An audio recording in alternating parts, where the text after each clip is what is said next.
Greetings, everyone.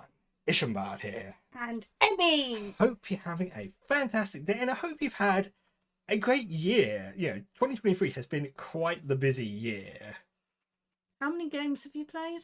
I mean, it's going to be in the region of about 30 odd. I haven't actually taken stock of how many games I've played. Not ones that I've played to completion, anyway. Well, that rules out most of the ones you played with me, then. Yes, unfortunately it does. But what I thought I would do, because you've got these other services like, Spotify, and even like Steam and all your gaming. Even Nintendo. Even Nintendo do this. At the end of the year, they'll give you a sort of a year in review telling you how much time you've wasted on certain things, whether it be certain games or, for Spotify. How much music or podcast you've been listening to. Have you been listening to too much true crime? Yes.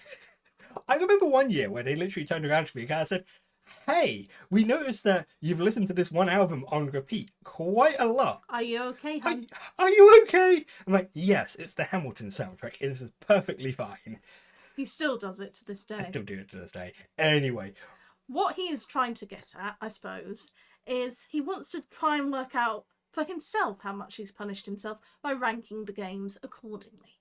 Right? Yeah. I want to create a tier list of the games that I played throughout 2023, and I've also roped in the ones from 2022 because I didn't do it for 2022. And if you don't, you only did it for like 2 months, and that would just be like and I think actually the only things I completed in 2022, when I think about it, was probably the Nintendo stuff. But anyway, we are going to be doing a tier list of the games that I played over the last year and a bit. And, giving Sam's personal opinions and reflections on all of them. Exactly. So, if things aren't where you would personally put them, then I'm sorry that I seem to have offended your sensibilities on these games. But, each their own, I suppose. There are certain things that I very much enjoyed, which I know other people probably don't like that much.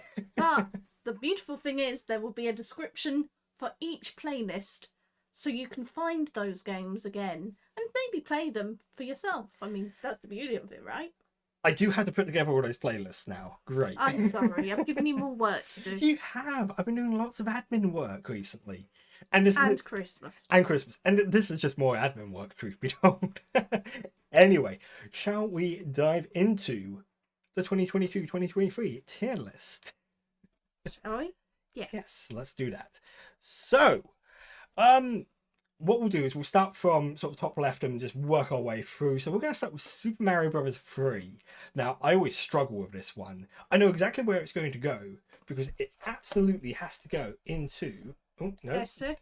No. It's an A-tier game. It is not my absolute favourite thing that I played this year, but it is a comfort game. It's one that I will keep going back to, and I highly recommend that people play it because it's just so good. It basically set the formula for future 2D Mario games, which you might argue the formula 2D Mario games got very stale very quickly, but you know what? Then you're not a real Nintendo fan if you say that. No. I can totally agree. Once we hit New Super Mario Brothers and things got a bit like... samey?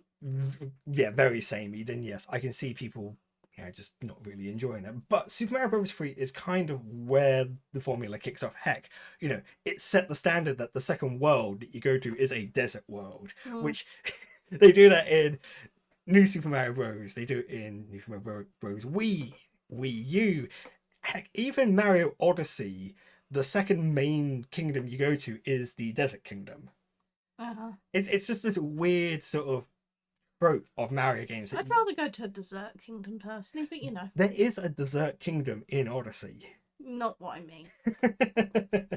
So yes, I would absolutely say that Mario Bros. 3 is an A-tier game. It's an absolute must play. If you haven't played it, you really kind of owe yourself to play it. I think it's just absolutely amazing, and the music's good. It's got a great soundtrack. That's just Nintendo. And then this is one that Emmy will be able to sort of help discuss a little bit more, and that is a little to the left. Now we both really enjoyed this, Hmm. only because it kind of satisfied this weird part of our brain where we're like, "Hey, let's make things nice and neat and organized." Unlike our real lives. Unlike our real life, it's so much easier to organize a virtual cupboard than to organize Unless it's cleaning supplies. We seem somehow to struggle with that even more here. or tools in a shed. That was awful. It was an awful puzzle, and It wasn't the one we spent the longest on. no, it wasn't, was it? I don't think it was anyway. No. But We'll blame the cat. blame the cat. But yes, so a little to the left. If you haven't played it, it's basically a game about short little organization puzzles, and the best part is there are usually Several solutions. there are several solutions to the puzzle. to the puzzles, which just it means that it can cater to different ways of thinking to a certain extent. But it also means that you can play through it several times and see what you missed. Now, there have been 2 DLCs that have come out for it, which we'll have to kind of go back to at some point. There was one about cupboards and drawers, which, honestly, in my opinion, they're my favourite things to organise in those games. The cupboard and drawer stages were a lot of fun. And I think there's also... A Christmas there was a Christmas-themed one. So which we may do very soon, but we won't release very soon unless you want to do it for January. It's got to be somewhat current. We'll figure out a time to... It's Christmas somewhere, right? It's Christmas. No, not quite. Hmm. I mean, maybe we do it for Chinese New Year. No, it doesn't quite work with Chinese New Year, does it? No. Anyway, so a little to the left, honestly, for myself, I personally, if I'm going to rank any of them that I played, I put it on S. of course, because that was one of your favourites for the year. And I picked it. And she did. I rarely pick anything. No, for you, let's be fair. She does rarely pick anything for me. But for myself, You put it as an A. I put it at... you see, this one kind of torn. Because I am going to, for the time being, Can we put it in S for now because it's one of the few I've actually played? Sure, okay. Well, And then if you want to review it later, we'll have a play round. well, I kind of know where I would personally put it. Okay, where would you personally put it? I would put it into the highly recommended. Why is it not as good as Mario? Because no offence, everyone's played Mario by now. Not everyone has played Mario. Well, most people have played Mario. I haven't played Mario, but that's besides the point. I honestly think it's Is it one of those games that you think is really, really great, but you wouldn't get your kids to play it? yeah, I think part of the problem is Limited. with me and a little to the left. The reason why I put Mario 3 where it is because it You're is something biased. I'm very biased. that is honestly just the bottom line. I am very biased, but it's also it's something that I can very happily. I will happily play through Mario 3 again. A little to the left, after a while, I think I would just... I mean, they have the daily challenges, but I didn't really... The only time we play through the daily challenges when we were actively playing it. True. I don't see myself going back to the game on a regular enough basis to basically clock up enough daily challenges on But it. that didn't affect the overall gameplay. No, it didn't, but it also just sort of says to me that would I go back to it? If it was more your sort of game. Yeah, I think the reason why I'll be going back to it is because of the DLC, not because I want to go back to it and play it again. I mean that's kind of the bottom line there. I would play it again. Yeah, But this is why it's your tier list. this is my tier list. Yeah. So then we move on to Super Mario World, and so Because more Mario. because more Mario, because I've done 2 lots of Nintendo since I started in 2022, and Super Mario World was the first of the Nintendo games that I played. In fact, actually, it kind of stands as one of my earliest gaming memories, even though I did, as a kid, have the original NES. My earliest memories of playing games was me playing Super Mario World. Which is why it was also one of the first you played on this channel. Of course. After all the Spooktober stuff. After all the Spooktober 2022 stuff. I almost said 23 there. But, yeah, well, no.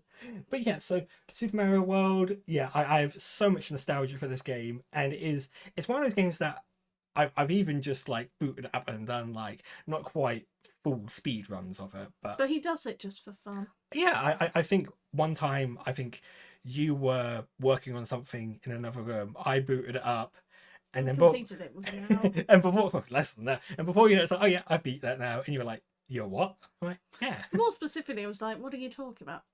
I beat Super Mario Because very World. rarely do I find out what he's playing until he's either doing ridiculously badly, which is a lot of the time, he's Ouch. having a lot of fun, which is all of the time, Mm-hmm. and if it's something where he's just done, I've done it now, and it's like, you've done what? Yeah, Oh, you know, I've just done another Super Mario game. yeah, there you go. Okay. So yeah, So how super is it? What tier is it? Is it on par with the one you struggle with at the start? it is. It Because- is. Okay, it's. I put it. I'll be honest here, Sam. If you didn't put them level pegging, all things considered, it would be rather troubling. It would be. I think the thing about them is, again, I can't pick between which is my favourite. So you can't put them in favourites for that reason. I can't put them in favourites for that reason, and also at this because they're both such good games. I can't put at this moment in time. I cannot put one above the other. It is just physically impossible for me to do so. Maybe when we have children in the future and you have to encourage them to play, you'll discover new things that make you pick one over the other. But for now, Perhaps level pegging. one of the things I do like about Super Mario World, though, compared to other Mario games, is that the world is this sort of continuous world. It's a wow. It's a world, as opposed to the later Mario games, the later 2D ones, which split it into kingdoms, which is But Mario World versus Galaxy. Discuss. definitely world. I like Mario Galaxy, but Mario Galaxy is by far not my favourite 3D Mario game. We'll find out why some point. I guess. Yeah. Next Nintendo? Oh. Future Nintendo. Future Nintendo, we might hit on Galaxy. Ah, There's so much I have to get through. I know. But that's the wonders of YouTube, guys. You can find it whenever you like. Yep. So, next on the list, we have Forgive Me Father. Now, So was this a Halloween one? I started playing this. I did one episode of it in 2022. And As came back to it. at the end of Halloween. It was like my Halloween special at the end. And it was something I kind of enjoyed. It is a boomer shooter at the end of the day. It is basically just A boomer shooter. a boomer shooter. You're shooting people born in 1960. No, Then but that's not a boomer shooter. but it is. What is a boomer shooter? A- For those of us who don't understand. A boomer shooter is basically something akin to your sort of very early sort of Doom/Quake era of shooting. It's sort of almost a bit no frills shooting. I mean, there might be like some sort of quirks to the game, some abilities, but it really is just mostly more to do with the gunplay than it is to do and just running around. It's not a cover based shooter. You're not hiding behind walls. You're And just walking up to something and going, excuse me, tang. well, not quite. I mean, No, you're not polite for that. no, I'm You're nowhere just near going, polite. bang. Yeah, basically, you run up to him. Hi, bang. Yeah, fistful of lead. That's all it was about. I mean, there is I'm not sure I approve of that. there is a better definition for boomer shooter. I know I'm that just imagining you saying something really, really weird regarding people from the 1960s, which is why I wanted to clarify, because it was like, what? but it's That is why I don't. but That's why I don't game. but that's kind of what it kind of was classed as. And you know what? It was a good game. It certainly sort of scratched an itch for that kind of game. But It does it very well in a very nice style as well. It's got this sort of cel shaded, almost comic book style to it, which just looks visually appealing. but ultimately, would you ever compare it as highly as Doom? Oh no! So where's it going? Do you know what? At best, I recommend this one. So this is a decent C tier game. It is. There are other shooters I prefer, but it's definitely worth a try. In fact, there's a sequel coming out, Which you may or may not try. which I may or may not try. I'll see if I get round to that. In the meantime, forgive him, Father. He must move on. But I have sinned And how have you sinned? Aliens versus Predators, right? by playing Aliens versus Predator, which I played April 2023, and I played this one because this was another nostalgic game for me, and I always used to say to people, "Oh yeah, do you know what? Out of all the AVP games, this one was really good. This one was the best one." And then you played it again, and you were like, Pretty much, yeah. Eh. It's it's good. It's challenging. but it's not as highly rated as your childhood remembers. It's got It's okay. it's got the right level of fear factor to it. It's just not Is it the lack of mechanics and challenges that you now No, appreciate, or is it the no. graphics? It's not even that. It is just the fact that it's short lived. It's quite a short game.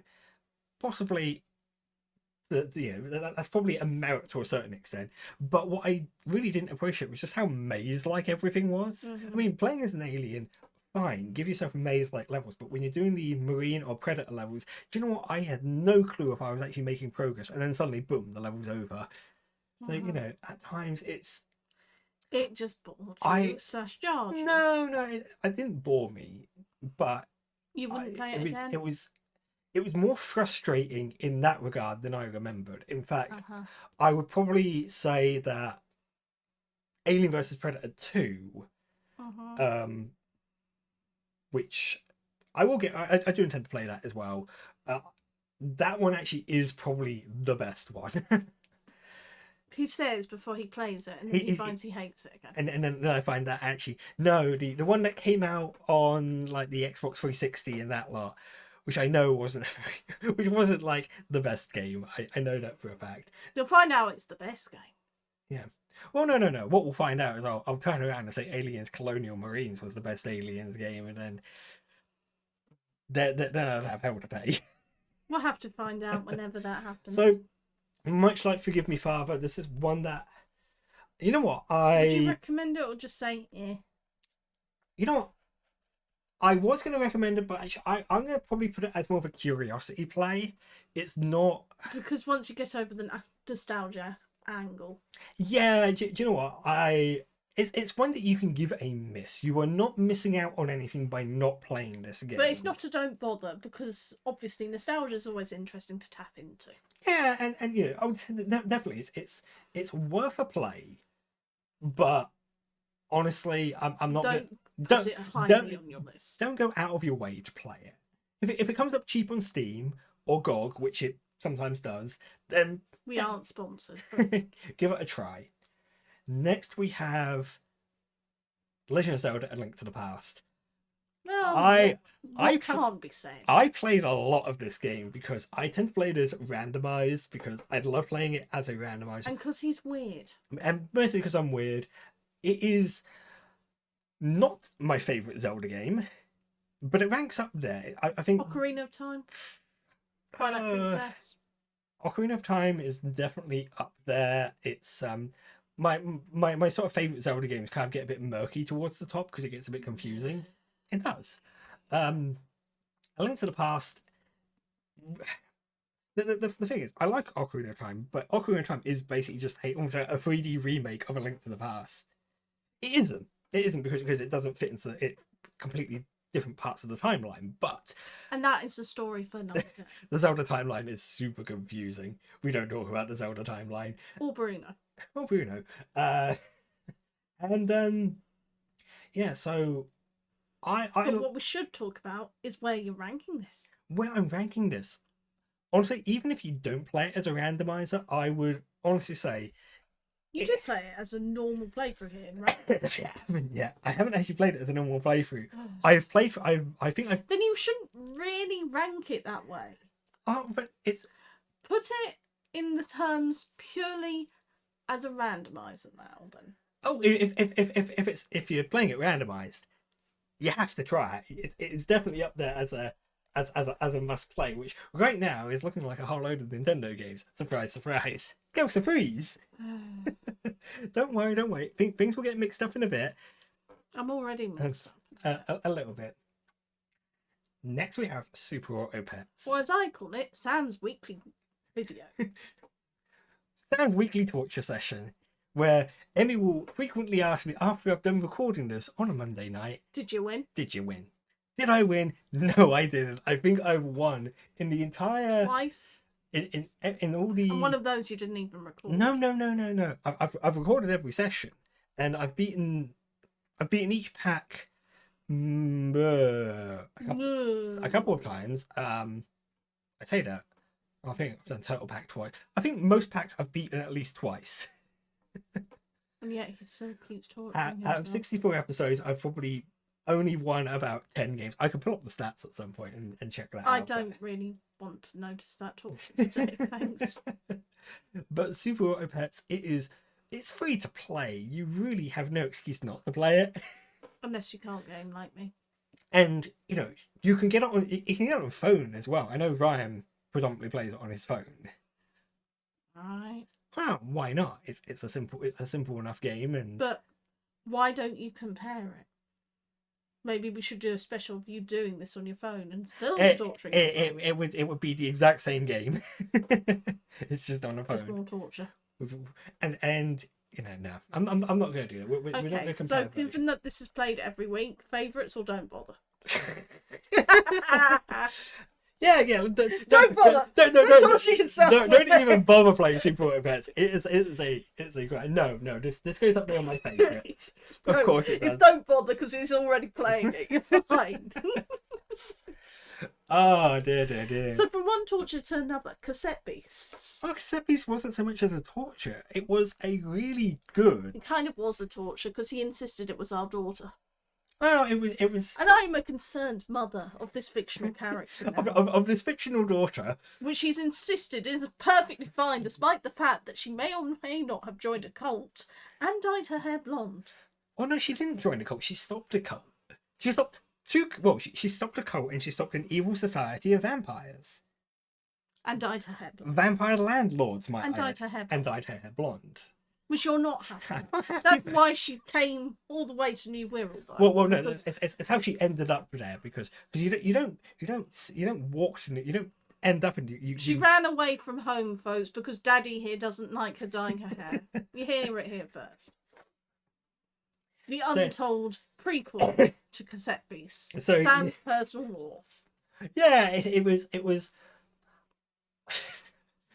was always a really dumb idea. I think one of the reasons why it kind of transpired that way was partly because I couldn't actually, for whatever reason, when I was starting up the game, it wouldn't let me use the keyboard to change the character's name. But you didn't want to anyway. I didn't. Because he wants to name our future daughter Cassandra. Because I wanted to name my daughter Cassandra, and it worked.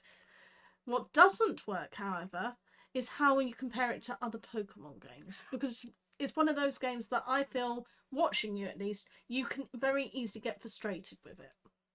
No, to a certain extent. There is an element where the scaling in the world can be a bit weird at times. Mm-hmm. I mean, but then again, Sword and Shield had the exact same sort of thing where you kind of you'd walk across a bridge and stumble into a level 45 Slowpoke and be like, well, my Pokemon is But you have at least finished this. I have finished Cassette Beasts, yes. Unless they release the sequel they were talking about, then... No, there isn't a sequel. There's a post-story DLC for... That's kind of a sequel. It's just downloadable. But yeah, when you compare it to a Pokemon game, it really does. It's a fantastic alternative to Pokemon. That's what I do need to stress. If you're sick and tired of Pokemon for whatever reason you are, whether you think money, if you don't think the story to Pokemon is serious enough for you, or if it's not challenging enough, like the game itself isn't challenging, or you're just really annoyed that they changed all the voice actors in the anime and have boycotted it ever since. You do you. Cassette Beast is the perfect substitute for that itch. Yeah, perfect substitute for that Pokemon, that monster creating itch. And you know what? The music is fantastic. The characters are cute. I love that when you do the fusion with your partner character, the background track will, but it will get its vocal track added as to, because you have become one than just the lyrics and just the melody. You are now the whole piece. It's so anime. when the heroes go all out, and that's when the music kicks in, and if you're talking about like a particularly with like your shonen animes, it might be, do you know what? This is the time where they're actually going to play the title music as like an insert to the episode. Or they're going to just play the theme tune to that character, because f*** the rest of them. Sorry for swearing. I'm so sorry. It's okay. Please censor me later. I'll try to. Quack. Quack.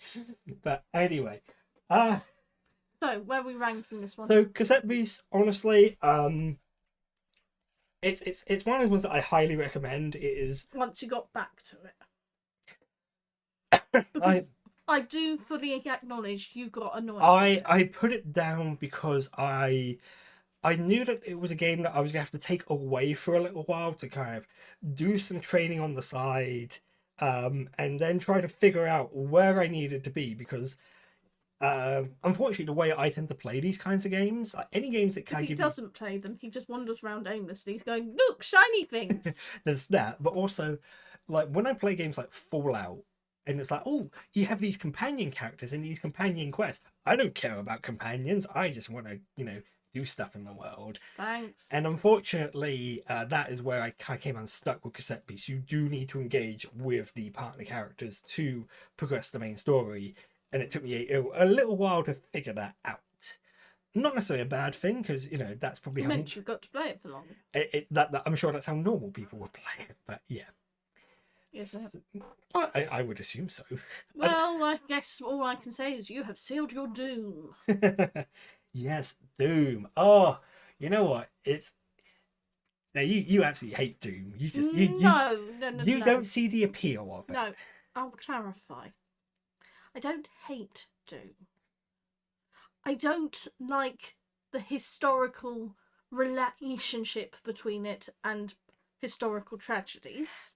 I don't particularly like the fact that they won't let this poor man rest because he is constantly having to be in a state of alert. And have you seen how tired the man is? I mean, honestly, look at him. I mean, to be totally honest, He is done. I mean, by this point, by the time we've hit Doom Eternal, Doom Guy is no longer human. He is basically just an anger golem because they killed his pet buddy. So what I'm getting at, just reiterating, I can add that to the list of things I don't like about it. The rabbit got killed. Yes, Like, yes. that is not okay. Doom Guy's pet rabbit Daisy. If I could just say, I don't hate Doom, but it's not for me. Yeah, But unlike me, this is Sam's list, and Sam loves Doom. Sam worships Doom. Well, no, he doesn't. I don't worship him, but he adores it as a game that is a comfort food for him. It really is. It's one of my comfort games, and the thing is, because you have such a rich modding community for Doom, you just there's so much stuff you can go to. There are so many interesting mods. In fact, even on the channel alone, I played the Metroid Doom game. I also played the Legend of Zelda, the original Legend of Zelda, in Doom style, and there's a lot of versatility. There's a surprising amount of versatility to that engine, and it's just a glorious game for me, and that is why Doom for it's me still one of his all-time favorites. Yeah. If you hadn't guessed, it's right up there with the favorites, right next to Super Mario Pets. Unfortunately, amazing game. This is still just his list. I know, but I am sad about it. So then we move on to Tomb Raider now. Because you've gone from Doom to your Tomb. Evidently, Tomb Raider now. As I mentioned when I played through Tomb Raider on the channel, this was a game that me and my dad played back in 98. Something like that. Yeah. We got it on PC. You know what? I think this was the one. I think this was the game that actually got my dad to install a sound card into the computer. But is it also the reason your dad no longer plays games? I mean, he plays Angry Birds. That's not the same thing. It really isn't. I play Angry Birds. But so anyone can play Angry Birds. But nothing wrong with Angry Birds, but we're not ranking that. No, we're talking about Tomb Raider. And so there's not just nostalgia for the game itself, but it's also kind of what this game sort of meant for sort of me growing up. This was a time that me and my dad would spend. We would play this game together. It was a nice bonding session, which he wouldn't otherwise have had because growing up with two other brothers, you were all sharing time. No, it's not even that. It's my dad at that time he would travel for work a lot. He was basically the equivalent of a traveling salesman kind of thing. He Which was a is a bit sales. more He was a sales rep. I think is the Sure, but what I mean is you had games you played with Martin, there are games you played with Ryan, and this was one that you fondly remember with just you and your dad. Yeah, me and my dad used to play this, and we played through Tomb Raiders 1, 2, 3, and Chronicles. Which he will play in this channel at some point. Yeah, I intend to get through all of the Tomb Raider games in time. In time for what? I don't know. In time for something. In time before we have children and you introduce them to it and play with them. Cool. Evidently. So that's a lot of time. That is a lot of time. So Tomb Raider, it's a very nostalgic game to me. But what I will say about Tomb Raider 1 is, whilst it is a very good game, it's very well made, it's probably not the best in that set. Sure. But how does it compare to your nostalgia of it? You know what? It holds up. It's still very good. Is it a must play though? Or is it a favourite? You know what? It is one that I highly recommend. Ah. Because you know what? It's really good. You can, when you start playing Tomb Raider 2 and 3 in particular, because they're basically built off the same engine, you feel the difference, and you feel how much it's advanced and developed, and just it's a great starting block.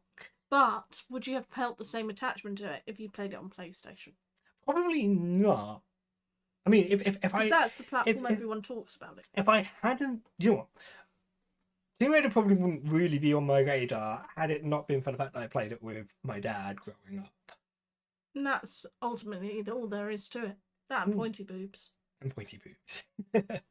But so from one random quest in a desert to a Simon's Quest? Castlevania 2. Now this is a game, now if you are someone who watched like AVGN, the Angry Video Game, like years ago, or if you still watch them today, Castlevania 2 was one of those games that he tore apart.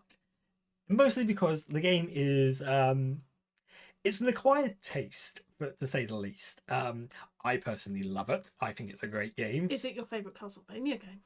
Oh, that's I know the first one's on this list too, but still. It is not my favourite Castlevania game, but it's definitely, I mean, it introduced us to the track Vampire Killer. It is just the no, not Vampire Killer. Vampire Killer is from the first game. Bloody Tears is in the second game. This is the game that introduced Bloody Tears, which is probably my favourite bit of Castlevania music.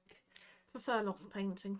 And to be honest, those who rave about Symphony of the Night, and Symphony of the Night is a very good game, do not get me wrong. You better say that. But Castlevania 2 is the original sort of Metroidvania, if you will, the one where you know. That's a weird sentence. It's a very weird sentence. I mean, it's the original of, when you talk about Castlevania games, it's the original one that had that format, and it's the one that makes him happy. It is the one that makes me happy, but it's the one that had that format of you having to kind of explore a world and gain power-ups by going to certain areas. And okay, yes, some of the puzzles are obtuse and the translation is a bit duff in places. And then you find out that actually part of, you know, not only is the translation duff, but you learn that well, that's what I mean by duff, but I'm just clarifying. Not only is it inaccurate, but due to the nature of what is Dracula's curse over Transylvania, the NPCs, not only are they poorly translated, but they're also lying to you. Oh. So that doesn't help. Gaslighting, Castlevania edition. And I can understand that it can be a very frustrating experience if you don't know what you're doing. And I remember when I played through it, I was quite comfortable because I knew where I needed to be. I knew where I was going. What power-ups I needed, how many hearts I needed to buy the next thing, and if I was going to have enough hearts to actually get that, and it all worked out quite swimmingly. In fact, I got what was referred to as the, well, I don't think it's regarded as the good ending to the game, but it is regarded as the true ending for the game. Which is all that matters. So where are we ranking it? This is... bearing in mind it's slightly jank. It is slightly jank. But then you put Zelda Randomised, which is janked. onto your must play. Yeah, but that's because it's a Yes, yes. that's jank by design. I honestly think those who haven't played it should. I honestly put it up there as a must play. It is something that I feel people should, if you like that style of game. Mm-hmm. Castlevania 2 does exactly what It says on the tip. No, it does exactly what Symphony of the Night and Original. Aria of Sorrow, Dawn of Sorrow, all those games that follow the Metroidvania formula. Castlevania 2 does that. Just in a NES kind of way. So from one to another, what's the next game on your list? Vampire Survivors, which admittedly, this is something I played to completion. This is something I played as a just because it was kind of. It came up on his radar. It came up on my radar and thought, you know what, I'll give this a play. And there's a lot, the Survivor style of games, they have a formula to them, and they were 30 minutes in an arena, surviving for the 30 minutes and trying to, survive and just create a build that will allow you to survive. Now, Vampire Survivors does this really well, and in fact, does it do it as well as Minecraft? Oh, they're not comparable. Very much not comparable. This is why Emmy doesn't play. And what I do enjoy about Vampire Survivors is I do enjoy that sort of like it's evidently Castlevania inspired, and I do love that about it. And there's been DLC and updates that I haven't really touched, but what I will say, the way I feel about just this kind of game is you reach a certain point where all of your runs are going to be the same. And you might do a slightly different build. It might be that you go for this weapon set over this weapon set, but ultimately you're just probably going to reach a point where you can just happily stand in the middle of the screen and nothing can touch you. But you didn't finish it, so why are we ranking it? Because I played it loads. Okay, so I probably sunk about 16 hours into it. Out of how many? Well, out of the 30 minutes that I recorded for. I played a lot of this in my own time, and I feel my time. And I feel that I can sort of at least kind of say, you know what, it's a good game, it's enjoyable. But it's not worth recording. I knew that it was going to reach a point where you could argue that Super Auto Pets has been the same back to back, but I don't know. There's something about. You can only have one punishment a week. The thing about Vampire Survivor is it's a good game, but I just didn't feel compelled. I didn't feel compelled enough to record every session that I did because there was a lot more grinding and grafting than you'd like for a channel. No, I don't know. It's a bit of a weird one, but what I will say is, where's it rank? This one comes highly recommended. Definitely give it a try. Of all the Survivor games I've played, and I played a handful of them, this one is definitely probably one of the best ones. But can you highly recommend it if you've finished it? I think it should be disqualified. Well, there's I think there's something else on here that I didn't necessarily finish. But I repeat my question. Well, also this is a game that you can't. I mean, the finish point is so miles is it not away. more of a curiosity play? Because you're always going to be curious about it. No. I say to people, definitely give this a try. I mean, it's if you have a lot of patience. It's not about patience necessarily. As I said, you do get to a point where you can boost the game speed. So it does mean instead of each run being 30 minutes, it's closer to like 15 to 20 minutes. But I just don't know. After a while, it felt the same to me. Now again, recommended updates aside, the DLC aside, I don't know. No, I still highly recommend it. I think it's a fantastic game. Alrighty then, on to White Day. So White Day was. What I kind of enjoyed about White Day was the fact that this was a remake of a game that was made in like the 90s. I think it was early 2000s, and it's just kind of bizarre to think about because the way I see it is it doesn't feel like it. Does it feel older? Does it feel newer? Does it feel original? Or does it just go, eh? It definitely feels quite original. I mean, it follows a trope of, you know, locked into a school at night and weird and creepy things happening. Mm. I think what I was hoping for it was, because I played this for Spooptober 2023, and what I was hoping for this game was that it was going to be a bit of a Spoop. a bit of a spoop and a scare a minute kind of ordeal. He likes to be punished. I do like the adrenaline you get from being scared, and I was kind of hoping this would have a bit more. And there are parts of this game where I'm like, yeah, no, I don't want to play this right now. But after a while, when you start realizing How it works.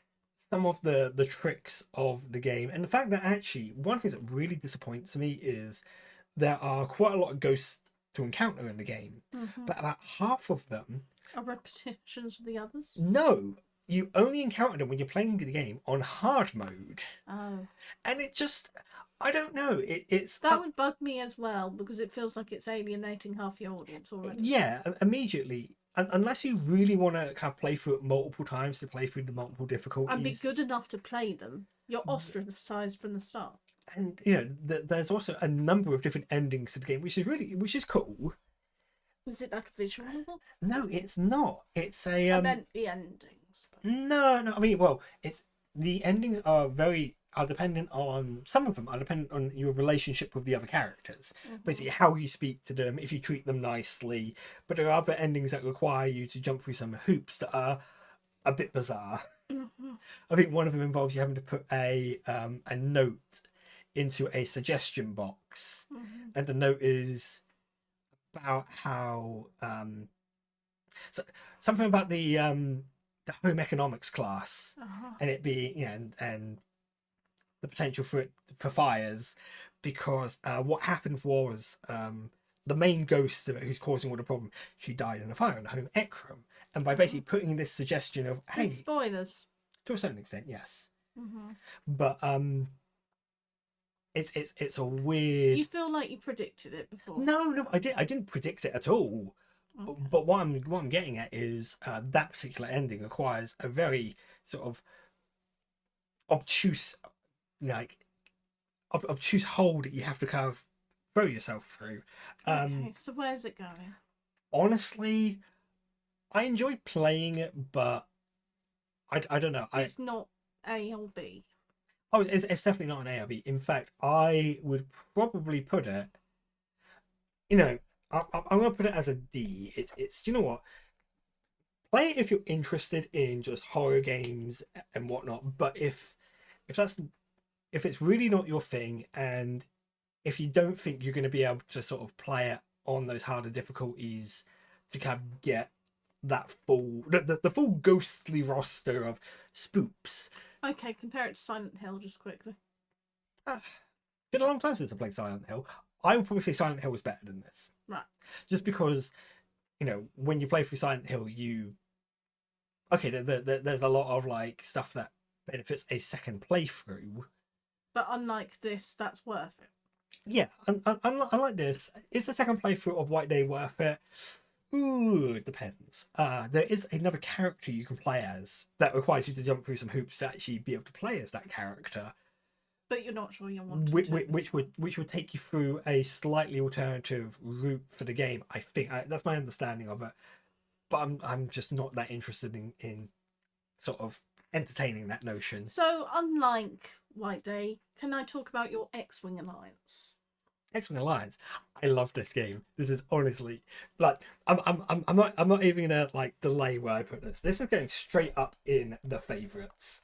This is possibly the best Star Wars flight sim game you've ever played. Yeah, I mean, I haven't played Squadrons, which came out a couple of years back, but you're an old school boy. I'm an old school boy, and you can see that as this list is developing, you can see that I'm very much an old school boy. X-Wing Alliance, and I just did some skirmishes. I just did some scenarios where we have ships on one side, ships on the other, and they just collide in the middle. But I love this game so much, and I do plan to go through the campaign at some point. And when we do that, X-Wing Alliance will still be in my favourites because there's just something about it. And when you do the skirmishes, Mm-hmm. the amount of ships that you can play as, it's not just, you don't just get the rebel ships, you don't just get your X-Wings and your A-Wings, you get your TIE Fighters, your TIE Advance, your TIE Interceptors, and even some of the like weird expanded universe ships. You feel very, very lucky.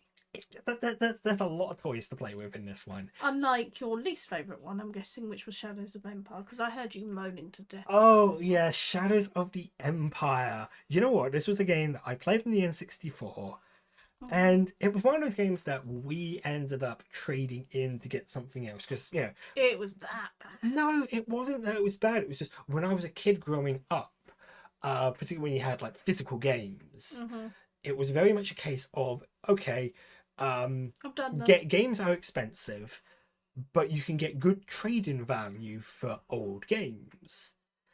And it was one of those ones that, okay, we want to get something new. Well, what old games do we have that we can kind of get a shot of? And Shadows of the Empire was one of the ones we did. And now you've replayed it, you're still feeling the same?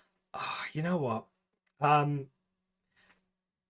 A part of me thinks I would have been better playing the N64 version, just because playing on the PC, Just felt like a betrayal. not a betrayal necessarily. It was the controls.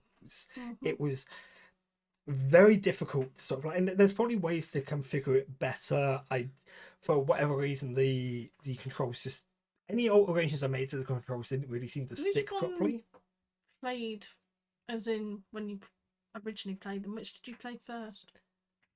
What, in terms of the Star Wars games.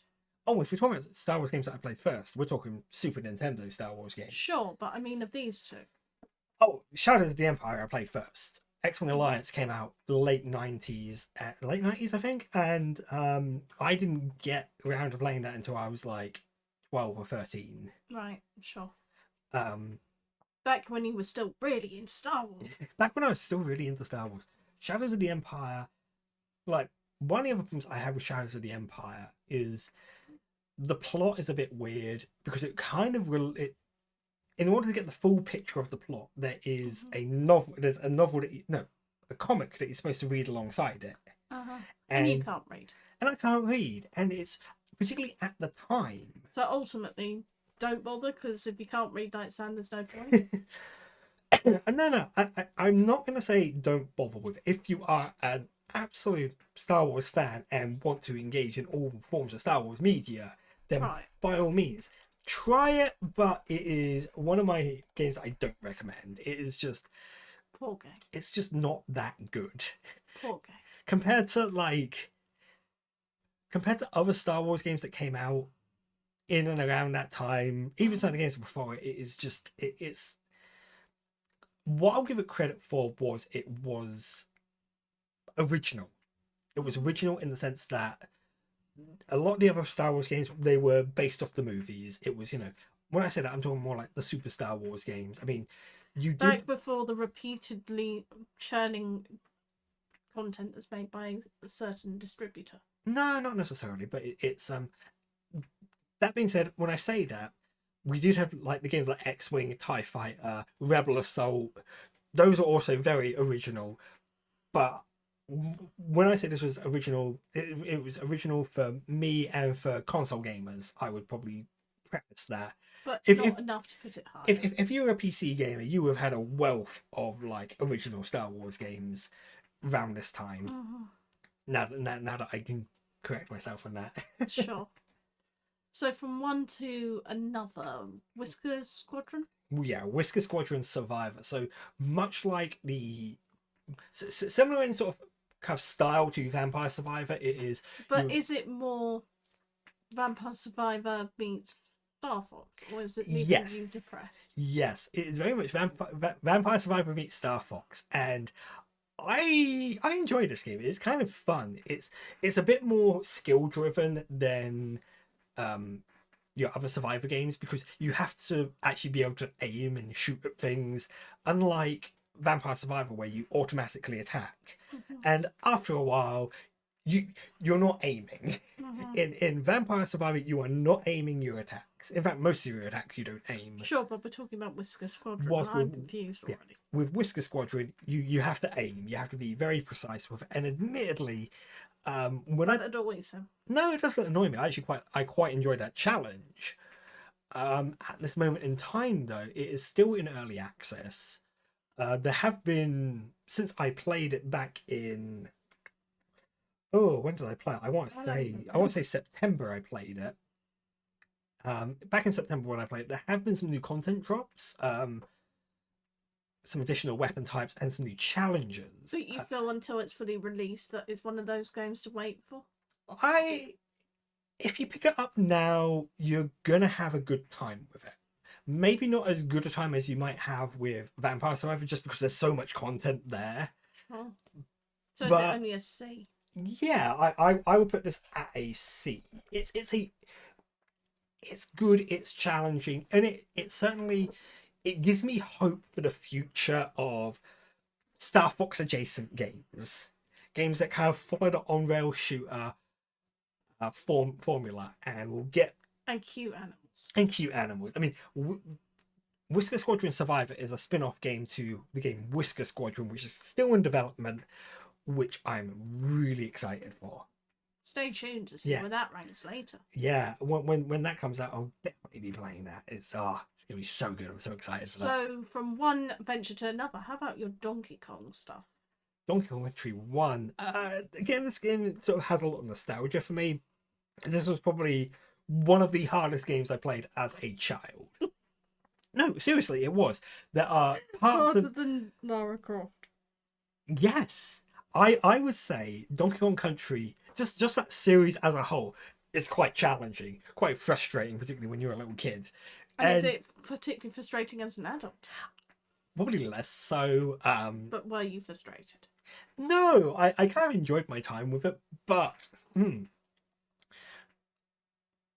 I'm going to be really controversial here and say ultimately It's not your favourite Disney. Disney. Oh, I don't know. It- Everything's Disney nowadays. No. Is it your favourite Nintendo game? No. no, it's not. And looking back at it, I don't know. I'm not that. I played through it. I kind of enjoyed it, but if I was to kind of say to other people, should other people play it? Mm. Only if you're interested. Seriously, for me, this is weirdly this is going in at the D tier. I thought there was meant to be an N tier just for Nintendo games. So far, A tier has been N tier, but yeah, it's no, Doom wasn't Nintendo. no, A tier. Oh, Your A tier stuff is all stuff that came out I'm tired. on old school Nintendo, I can't read. and unfortunately, Spreading the contagiousness. the contagion is spreading, and unfortunately, Donkey Kong Country, it's a good game, but I don't know. It's a meh. When I play through it again, I felt a bit, Jaded. okay, is that I don't know why I made so much fuss about it when I was a kid, and Because you were a child, and being a child, it's hard. it is. There are better games. There are better Donkey Kong games for starters. Sure. And, But if we're talking better games, Morrowind. I love Morrowind. The music, Jeremy Song. But it's brilliant music, just a brilliant open world game where you are just left to your own devices, and we saw that when I played through it. This was a game where I had generated Cassie. This is canonically the same Cassie from Cassette Piece. / our daughter, who he's determined to punish for her dying of hair. Exactly. So we That's the only kind reason. of threw her into Vardenfell, and I decided I want to play through it where I punched everything to death because No. Cassie. Cassie punched everything to death because she was She's very angry with her dad. she's very angry She's at fine with me. by the me way. and the world. She's fine with me. Just and saying. what She's better- fine with me. What better way to take your anger out in the world than just punching things? And that was kind of They are healthy that was one of the joys that I actually managed to pull it off within a reasonable degree of success. I will repeat, there are better ways of dealing with your emotions. There are better ways to deal with your emotions, but But Morrowind, I love this game. It can be difficult to play by modern standards. Janky in places. It's janky. You really need to understand the importance of your stamina. And if you've, unfortunately, it's one of those games that if you go back to it after playing things like even Oblivion and Sky, if you went back after playing Oblivion, it's like, oh, this is a bit rough, and even more so if you came back from Skyrim. But then again, there are so many things in Morrowind that the amount of skills and the majority of them are actually still useful. Honestly, this is one of my favorites, and this is actually the first time that recent playthrough was the first time I actually played it in years. Well, no, I would boot up every now and again. This is the first time I actually sort of engaged with the stories in the game, as opposed to the shiny things. Yeah, as opposed to the shiny things. It's the first time I engaged with like the DLC, right, the expansion packs. They referred to them as back in the day. They are expansion packs because you can't always download everything. I know, but this is the first time I engaged with the expansion packs in a long time, and also this is the first time I actually went and confronted Dagofer, the final boss of the game. This is actually the first time I beat the final boss, even though I did it in a way that you're not supposed to. Yeah, peddling your daughter off to fight with her fist because you don't like her hair colour is definitely a reason not to pay for it. But yes, I'm gonna guess it's an S. Oh yes, it's up there. It's up there, and I do want to play through. I want to play through more of it. I want to kind of go through some of the factions, the Fighters Guild, the Mages Guild, Thieves. Oh, I want to go through all the different guilds in this game because I love it that much. Stick around to see if he manages to. Those are things I intend to achieve over a case of several years, I think, which might start getting very difficult. But anyway, from one game that you love as a series to another, Star Fox. I love the Star Fox series. In fact, there are 3 Star Fox games on this list. And which is the first on this list? Star Fox. Well, I mean, Star Fox 2 was the first one that's appeared on the list, but the actual first game will be Star Fox. Sure, but we're going in order. Star Fox 2. Now, Star Fox 2 was a game that was never finished, and it feels like unfinished. It feels unfinished. They finished it and released it on the Super Nintendo sort of emulation box, if you will. But that's not the same thing. And it isn't the same thing. You're absolutely right. So I was just checking the time on things. Yeah, well, now you need to tell everyone. This is a very long video. This is going to be a very long video. How many minutes, Sam? But we know because we're already at the hour mark. But yeah, this is the longest video you've ever seen from Sam. It will be, I think. Yes. So I'm going to guess at least 2 hours. Probably because we're about halfway through the list. Halfway? Give or take. I would say we're slightly over. I don't know. Anyway, Star Fox 2, it feels unfinished. It kind of shows, and quite frankly, I mean, I played it as part of the Nintendo Switch Online service. You can get it as part of the N64, Super Nintendo micro USB, plug into your TV. I don't know. Mini console, the Super Nintendo Mini. That's exactly what it was called. And the fact that it's kind of like this free add-on to that thing, it's a nice bonus. But it's nothing compared to Star Fox. But as an individual game, it is just I just curiosity play, or you're just so depressed with it that you would never recommend it. It's one that I just don't recommend. I can't recommend it. It's just not. But not a don't bother because you love Star Fox. I wouldn't say don't bother. Play it if you absolutely want to try it, but it is not your favorite game. It's not a great game. It is not. It's so bad you've taken a hit on it, like Hitman, right? You see, hang on, I think I put up a post on Mastodon about Hitman. Hitman was my most played game in 2023. I think I clocked 175 hours on Hitman. A lot of it's not recorded, don't worry. A lot of it isn't recorded. I only did the freelance campaigns, and I also did the short little Christmas Capers mission, and yeah, that was quite fun. What's more fun is realising how quickly he can get through these every day. I love playing Hitman. It scratches a lot of weird like little itches for me. Mainly throwing a fish at people, right? Hitting people with fish is kind of entertaining. It's kind of weirdly satisfying, the noise it makes. But it's stealth games where you are trying to achieve something, and the idea is to try and just not be caught at all. Ooh. It is ultimately very satisfying when you can get that either silent assassin or even like traceless assassin Should rating. I be concerned, Sam?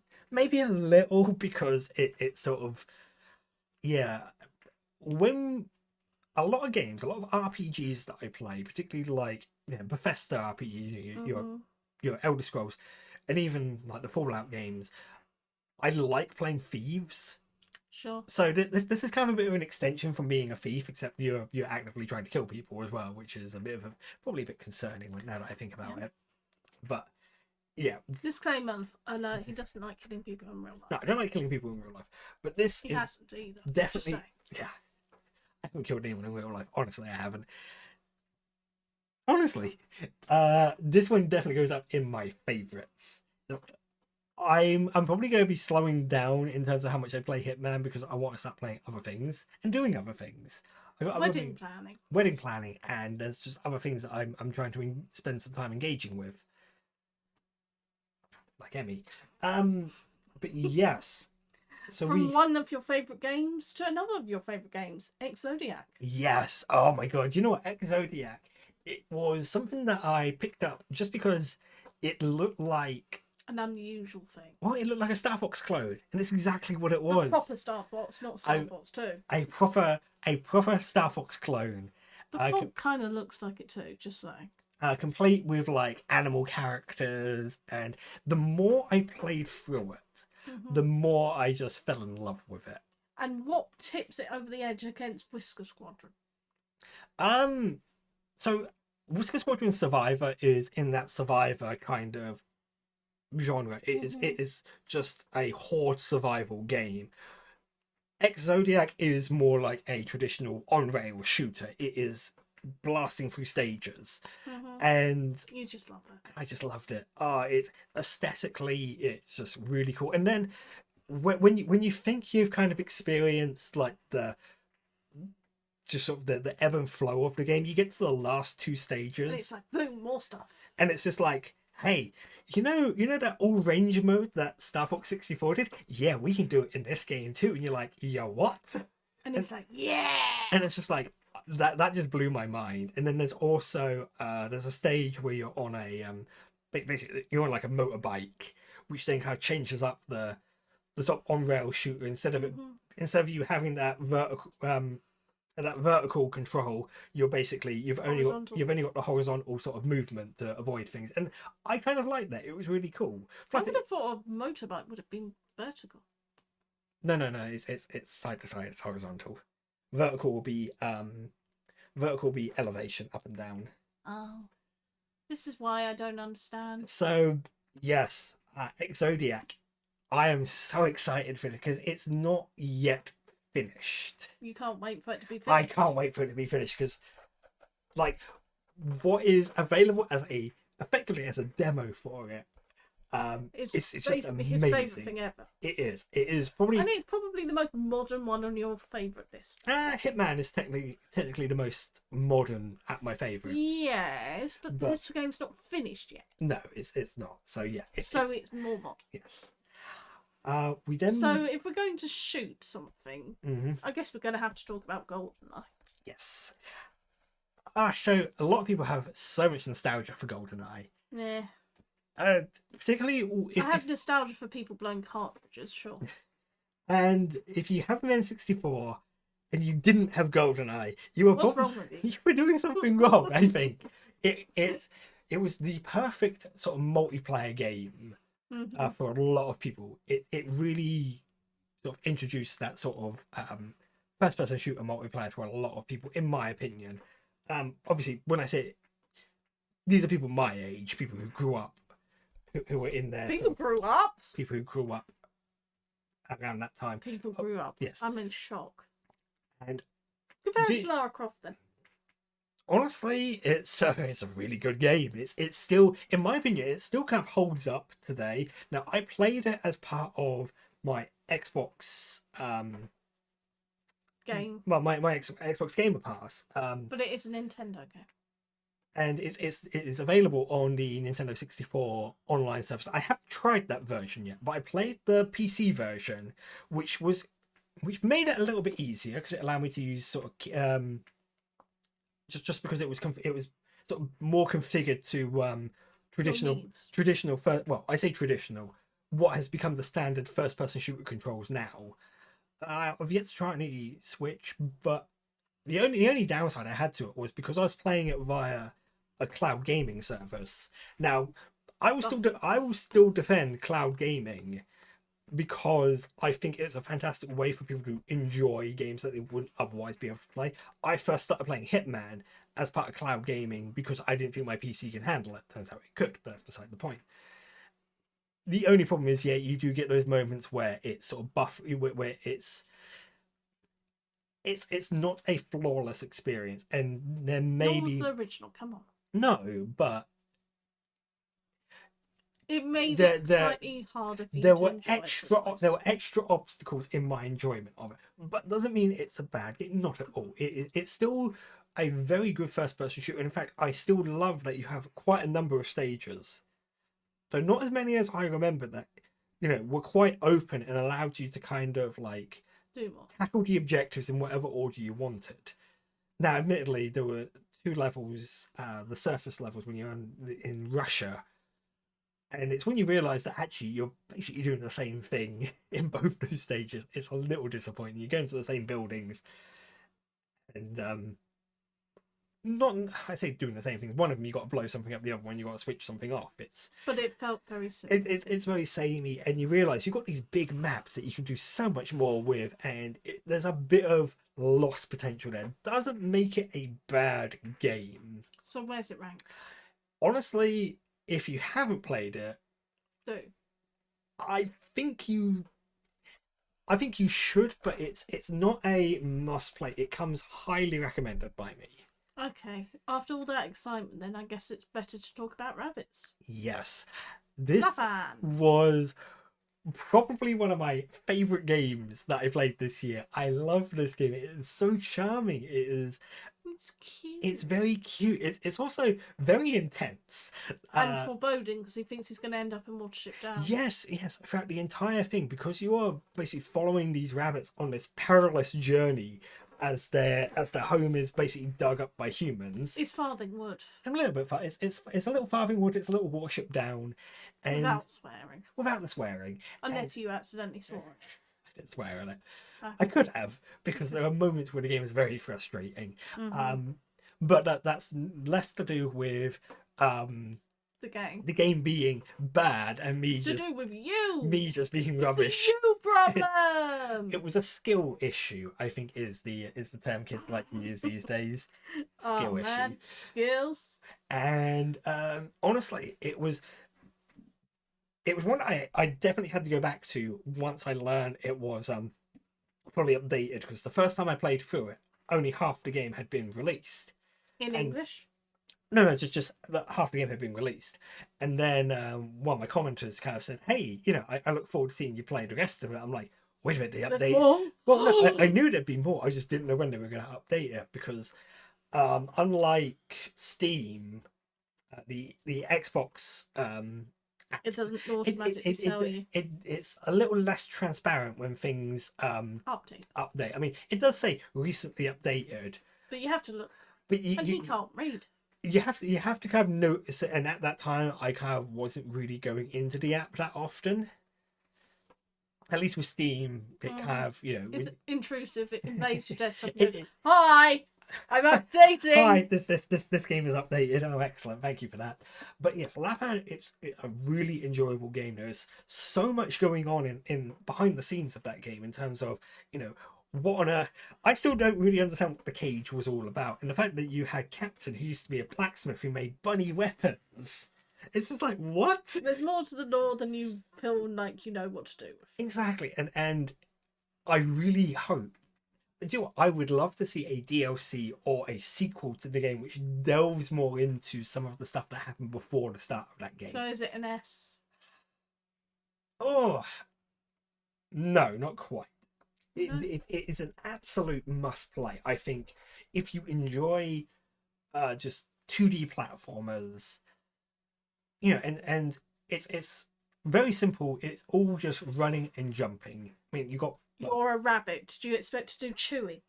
I mean, you also wall jump, but the additional mechanics that get introduced as you go along are just sort of extensions of jumping slightly differently. Okay. But Sliding. it is a very enjoyable game. I love it. Can you hop? You can hop, Then you're a good rabbit. and you are a good rabbit. Yes. So from one game of animals to another, yet again, Star Fox won. Star Fox 1. Oh, you know what? When I played through this again, just the nostalgia of it hit me. I love this game so much. It is so good. But for me, it holds a special place in my heart just because it is. It was probably the It first made time. him in love with foxes. No. I think Lilac Wars did that more. Sorry? Star Fox 64. Ah. In Europe, we called it Lilac Wars. I think it might have just been a UK thing. The reason why, so it's called Star Fox, but in the UK it was called Star Wing, and that was because there was an Atari game called Star Fox, and like, no. no, there was no. As far as I'm aware, there was nobody telling someone no. It was more, what were they called? Argonaut Systems, who made it, were basically, they're like, we're a bit iffy. On it. We're a bit iffy on how this will play out, so let's just change the name. So what I grew up, I knew it as Star Wing.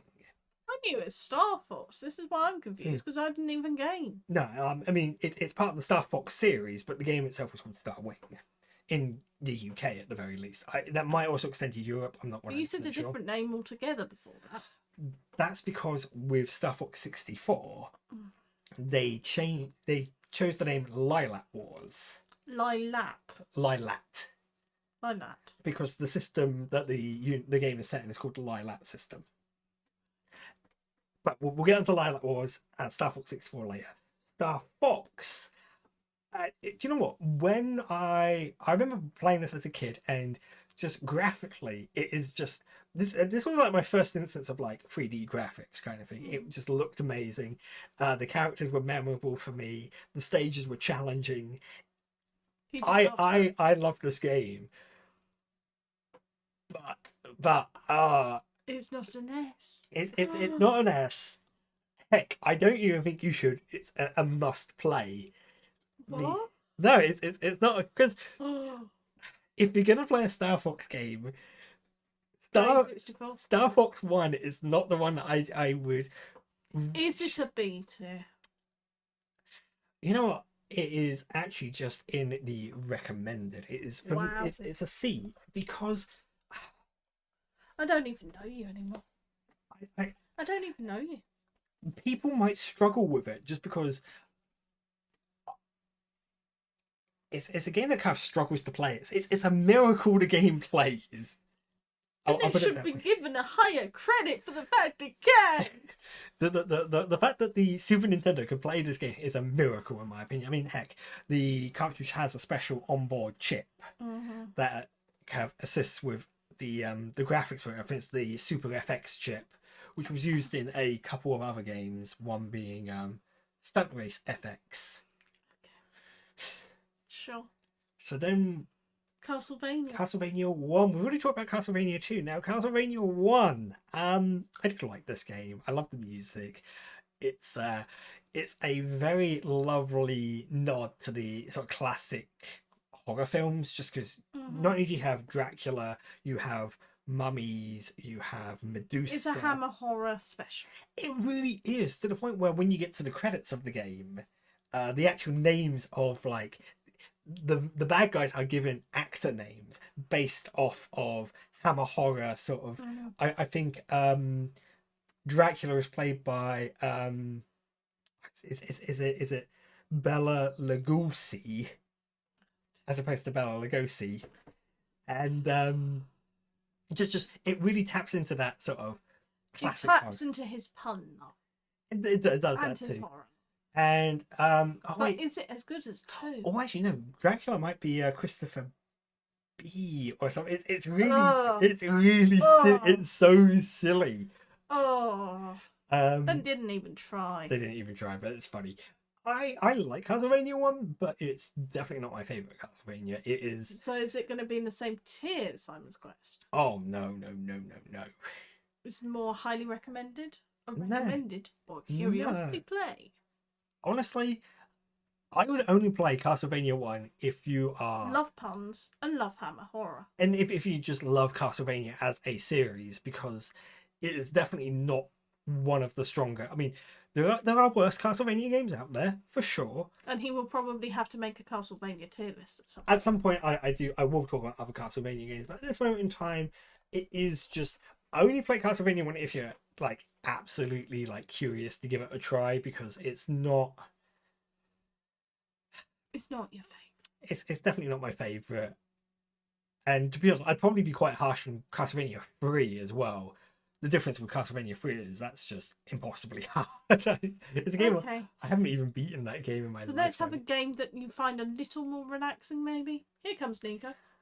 You know what? As 3D collectathons go, and just the sheer charm of this game, like if I was ranking it on those alone, it would be it's A lot higher. it's way up there. It's way up there. I mean, it already is quite up there. I love Not all it. the way up there. Not all the way up there, mind you. I'll spoil that for you. It's up there because it is just it's a joy to play. It plays very smoothly. It's really enjoyable, but I just wish there was more. it has the same issues that I have with Hat in Time, but the difference is Hat in Time feels rushed and unfinished, whilst Here Comes Nico. It's not even on this list, is it? No, it's not, because I played Hat in Time a couple of years back before I met you actually. Tell everyone. Yeah. Here Comes Nico is at least a complete experience, and you know by the time you finished it, you're kind of happy with how it's going to do. There are some lingering questions. There's a lot about Nico's home life that were a bit like, I kind of want to know more about this. At least she has a little chat with her dad and everything seems okay, but other than that, it's a very enjoyable game, though it suffers when you're trying to go for the 100% completion, because when you get to the end of the game and you finish it, you can then try to go for the 100% completion, which involves you sort of inviting other characters from other areas to kind of like appear elsewhere. And it just disrupts your flow. It doesn't disrupt the flow. It just feels samey after a while. You're doing the same jobs, the same quests, if you will, just in a different setting, ways. and it's just a little bit more variety would have been nice. So, recommended? Or? It comes highly recommended. It's definitely up there. It's a really enjoyable. There are better 3D collectathons, but honestly, it's worth playing. So, if we're going to go nostalgia for you, because collection's all about nostalgia, what about your Fire Emblem games? You know, Fire Emblem 1. The first Fire Emblem game I ever played was technically Fire Emblem 7, because that was the first game that was released in Europe in the series. It was a Japanese sort of exclusive series up until Fire Emblem 7, which came out on the Game Boy Advance. And ever since then, I've loved the series. I really enjoy it. Well, he's loved what he played from. I've played the other games since then. Yeah, I played Fire Emblem 2. I played a teeny tiny bit of Fire Emblem 3. I nearly finished 4. That was an achievement. I nearly beat Genealogy of the Holy War. Okay, but 1. But Fire Emblem 1, so there are two ways you can play Fire Emblem 1. You can either play the DS remake Shadow Dragon, which is okay. I kind of gave up with it after playing that for quite a while. I don't know why. I just wasn't that interested. Maybe because I was so used to playing the later games, Fire Emblem 7 onwards, you have like your support systems and all these things that just kind of give your characters personality and all that. When Shadow Dragon came out, it very much was a case of, this is a remake. I was expecting more from it, but it was basically like playing this one, Fire Emblem 1, just with a nice glossy coat of paint. And do you know what? I am surprised how well this game plays, but it's also an incredibly frustrating experience. Okay, so in terms of enjoyment, purely in enjoyment, how are we ranking this? I really enjoyed it, actually. But what gets in the way is quality of life. So is it recommended or curiosity? Honestly, unless you really, really want to kind of play all the Castlevania games and all the Fire Emblem games back to back. If you really want to play the original Fire Emblem, go ahead, give it a play. It's quite enjoyable, but it's challenging for different reasons to why later Fire Emblem games are challenging. So it's definitely sort of in that curiosity. I enjoy it, and it's something that I could see myself playing again, knowing its pitfalls. But I can't really recommend it to other people in the same way, because I clearly like to make myself suffer. So it was a bit of a learning curve, but was it a learning factory? No, it wasn't a learning factory at all. It was a very weird learning curve. But learning factory, now this is the game again. I haven't strictly finished this. No, I got as far as I kind of could when I played it, because it was still in development. I keep saying to myself, I need to go back to it. But the problem is, if I go back to it, I'm probably better off starting it all over again, which I'm fine to do, because Learning Factory is a factory assembly game. You are basically, you set resource gatherers to take them to processing centers, which turn them into items, and then those items get used, they're either sold or get manufactured into higher tier items. But where's it rank on this tier? Well, good question. For myself, if you like this kind of game, if you've played Factorio, you know exactly what you're kind of getting yourself into. The only difference is you've got cute cats. So, curious play? No, I recommend this. This is a good game. It's a solid factory making game, and actually, to be totally honest, people might get along with this more than we get along with Factorio, because there is no threat of death or destruction. Oh, they're cute cats. And there's cute cats. Everyone loves cats. But I know what you prefer. Foxes. I do prefer foxes. So back to Star Fox. Again, Star Fox. This is the third Star Fox game in the list, and the final one that I played between 2022 and 2023. More coming in 2024. Yes, in fact there is. We're playing Star Fox Assault, and I'm dreading it, which already sets the tone for my view on that. Star Fox 64. If you haven't seen me play it, then if you haven't heard him cursing in the background of the house playing it. What you have to know is I love this game so much. I have got most of the game committed to memory, like the dialogue, and it introduced us to Starwolf, who is my favourite character. Wolf O'Donnell is probably my favourite character. It started an obsession. I love Wolf, and I love his theme. The Starwolf theme is amazing.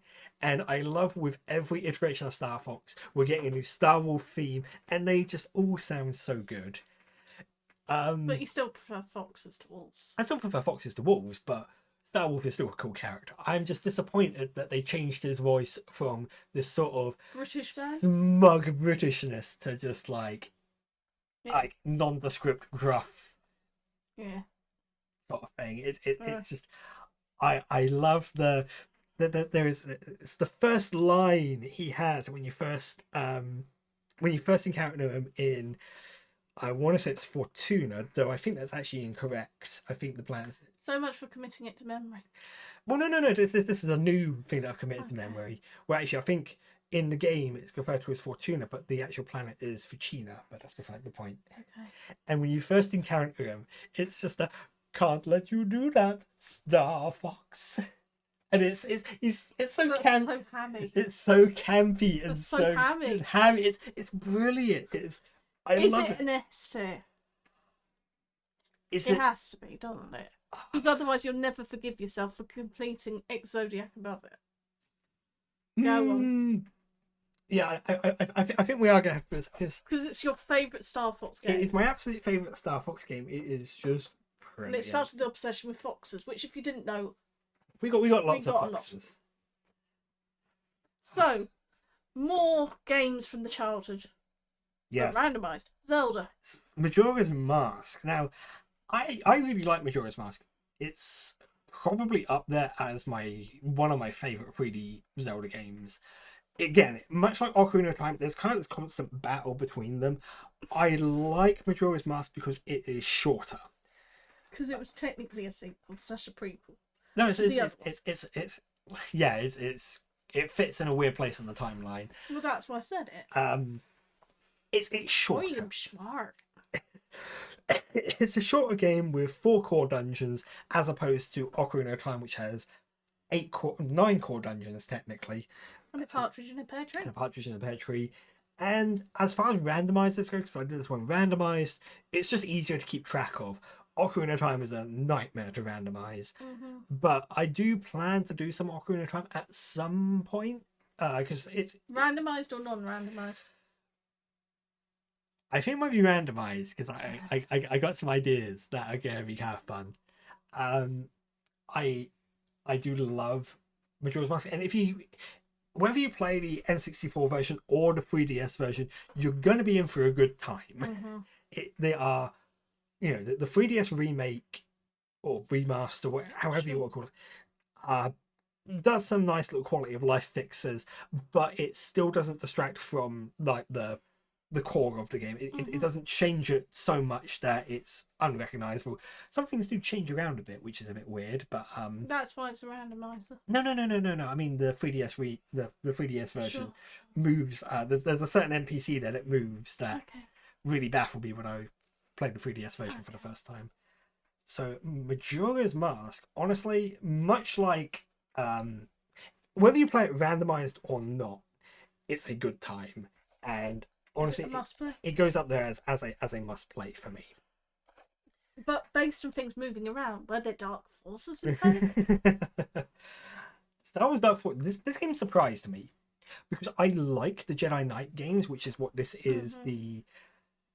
It's funny that they call them the Jedi. Well, Jedi Knight. The Jedi Knight games is what this kind of leads into. The entire series is called the Dark Forces game, but this is, which is where the names get very funny, because the next game in the series is Dark Forces 2 Jedi Knight, and then it's Jedi Knight 2 Jedi Outcast. So theoretically, that's Dark Forces 3 Jedi Knight Jedi Outcast. It's so like weird, but Dark Forces really surprised me because at its core it is just a pure shooter.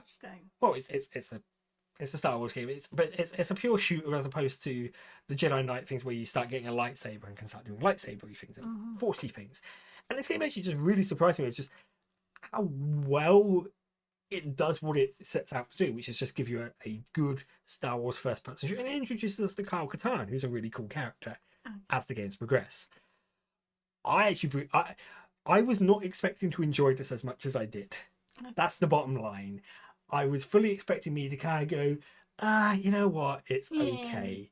It was fun, but actually I really enjoyed it, and it's quite challenging. So is it a must play or highly recommended? It comes highly recommended because it's, do you know what? Selective, so other people. It's a bit selective, and also, admittedly, there is a Night Dive Studios, I think they're called. They've been working on a lot of first-person shooter remasters. They did Turok, Quake. I think they did the Quake one. Actually, no, they didn't do Quake. They've done a lot. They've done a handful of first-person shooter remakes, and Dark Forces is on the list. And honestly, if you're going to play Dark Forces, play it when Night Dive kind of has its hand in it. They did Blood. That's the one I was thinking of. Once they've done that, play it then, because it's going to be really fun. Because it's an enjoyable game. Plus, you get to punch stormtroopers, and that's just entertaining. Sure. But I'll be honest, I'd rather play a game with foxes. What can you recommend for me next? I recommend you Tunic. Tunic is a Dark Souls style game, and Meets Legend of Zelda aesthetic? oh, for sure, for sure. I mean, the little fox in Tunic, the fact that he's in green, he's incredibly cute. The fact that he wears green, the fact that his shield kind of looks like the Hylian sort of shield. It's very much, it's very Zelda adjacent, this game, but it very much is a kind of very Dark Souls-esque game. Sure. It's very sort of I would compare it to that because it's more about getting good, learning patterns, and you know you've got a pretty interesting world to explore. The only problem I have with it is when you start going into the end game. Well, trying to get the true ending is awful. If you're going to try it, use a guide. Don't try and solve it yourself. Or just watch Sam's videos and save yourself the trauma. Thank me later when I tell you to look up a guide to figure out how to get the true ending. Because it was hard. It was, but it's a really enjoyable experience. So it's must play? Absolutely. You absolutely have to play this game if you like. If you like games with a bit of challenge and a fox, absolutely must play. But what he won't recommend to you is the following. I can't recommend Minecraft Legends in the slightest. It's not even a legend. No, this game doesn't deserve the legend. Use the word legend in it anywhere. The problem with Minecraft Legends is it's not what you want from a Minecraft. Even Minecraft Dungeons, to a certain extent, at least kind of you get the satisfaction of, you know, killing mobs. No. It kind of has that combat element. Whereas Minecraft Legends, because it is primarily it's primarily a strategy. It's a real-time strategy game, just not that well done in my opinion. So what we should also clarify is he does play Minecraft, albeit not on the channel. Yeah, I play a bit of Minecraft. It's one of those games that I like to play with friends. It can be a fun time. But Minecraft Legends, it's not a fun time. My problem is that there are certain things that would have just made it, little things they could have done which would have made it better. Now, admittedly, there have been updates since I've played it. Now, it might be completely fine. I played it way back in 8. I played it when it came out. And he was like, yeah. But I don't think any amount of updates can really save it from just being a bit of a meh game. I mean, I enjoyed it when I played it only because it was different. But on reflection, it was just not a great game. So not recommending. One of the things that I would say, one thing that I think would make it really cool, and just it would lean into that sort of it would lean into its theme. The Minecraft theme is you can build buildings in the game. Sure. These are like things like guard towers. Build things. You can build guard towers and stuff like that to defend villages. You can build buildings to to help protect the village, etc. It would be nice if instead of you building preset models, you got to design that tower brick by brick.